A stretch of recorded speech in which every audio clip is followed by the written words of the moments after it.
आज मैं बहुत ही खुश हूँ क्योंकि आज पूरे 11 साल बाद अमेरिका से मेरा दोस्त अपनी पढ़ाई पूरी करके वापस लौट रहा है। उसने भौतिक शास्त्र के विषय पर पीएचडी की हुई है। उसका मानना यह है कि दुनिया में जो भी कुछ हो रहा है उसमें कहीं ना कहीं फिजिक्स छुपा हुआ होता है। खैर जो भी हो, पर इस कहानी में ऐसा तो क्या हुआ कि उसकी फिजिक्स भी काम नहीं आई। चलिए आज हम पूरी कहानी बताते हैं। जब वो अमेरिका से वापस आया तो सीधा मुझसे मिलने के लिए मेरे घर पे आ गया और आकर ही मुझसे गले मिल गया। मैं भी उसे देखकर बहुत खुश हो गया।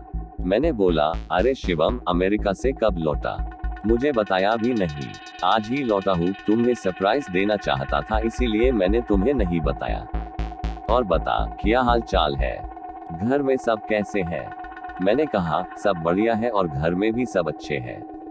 तो बता, तू कैसा है? तुम्हारी पढ़ाई पूरी गई क्या? हाँ, मेरी पढ़ाई तो कंप्लीट हो गई और अब मैं हमेशा के लिए इंडिया वापस आ गया हूँ। अब हम दोनों मिलके खूब मस्ती करेंगे। मैंने कहा, ठीक है, पर आज तुम्हें मेरे घर पे खाना खाने के लिए आना पड़ेगा। वो बोला, जरूर आऊंगा, और है उसके बाद हम कहीं घूमने के लिए जाएंगे, कुछ तूफानी करेंगे, ठीक है ना? मैंने बोला, ठीक है। उसके बाद हम दोनों ने रात को खाना खाने के बाद हमारे गांव के पुराने मंदिर में घूमने के लिए गए। मैंने बोला, शिवम, क्या तुम्हें पता है ये मंदिर बहुत ही ज्यादा प्रचलित है? उसने हैरान होकर बोला, ओ, तो ये है तुम्हारा तूफानी अंदाज। क्या यार, तुझे कोई अच्छी जगह नहीं मिली कि तू मुझे यहाँ ले आया? मंदिर। मैंने बोला, तुम चलो तो सही, बहुत मजा आएगा। लोगों का मानना यह है कि यह भूत प्रेत जैसी आत्माएं रहती है। शिवम, क्या सच में यहाँ पे भूत है? क्या तुम भी मजाक कर रहा हो? मैं नहीं मानता। मैंने बोला, ठीक है, हम दोनों साथ में जाते हैं और पता लगाते हैं कि सच में भूत है कि नहीं। फिर हम दोनों मंदिर के अंदर चले गए। मंदिर काफी बड़ा था और थोड़ा भयानक भी लग रहा था। ऐसा लग रहा था कि कई दिनों से यह साफ सफाई नहीं हुई है। फिर हमने मंदिर के पुजारी से बात की।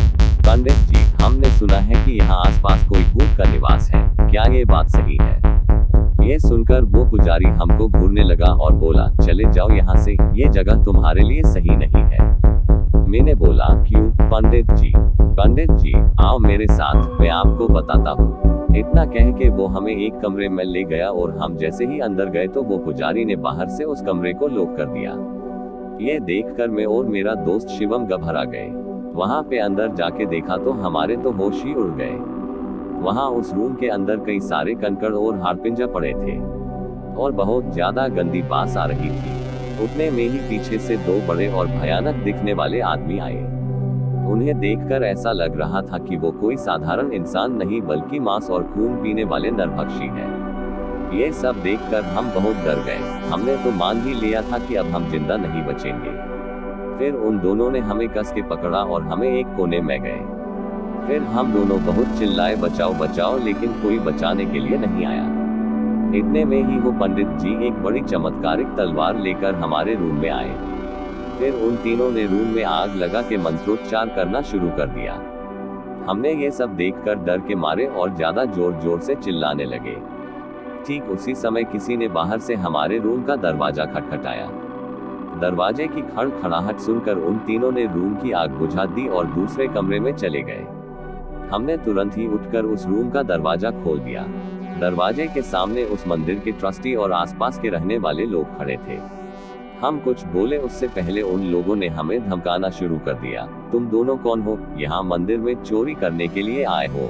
सच बताओ वरना हम पुलिस को बुलाएंगे। हमने सब सच बता दिया, लेकिन उन लोगों को हमारी बातों पे भरोसा नहीं हो रहा था, बल्कि उल्टा हमें डांटने लगे। तुम दोनों क्या बोल रहे हो? नशा करके आए हो क्या? ये मंदिर कई सालों पहले खंडेर हो चुका है, यहाँ कोई पुजारी नहीं है। अब चलो यहाँ से वरना हम पुलिस को बुलाएंगे। ये सुनकर हमारे तो होश ही उड़ गए, क्योंकि हमने अभी तक जो देखा वो कई इंसान नहीं बल्कि उनकी प्रेत आत्माएं ही। हम तुरंत ही मंदिर से बाहर निकल गए। बाहर निकलते समय मैंने मंदिर की खिड़की से अंदर देखा तो वो तीनों वहीं पे मौजूद थे और मुझे देखकर हंस रहे थे। मैं और मेरा दोस्त तुरंत बाइक लेके घर पहुंच गए। आज भी मैं उसके बारे में सोचता हूँ तो भी मेरा हृदय डर के मारे कांपने लगता है।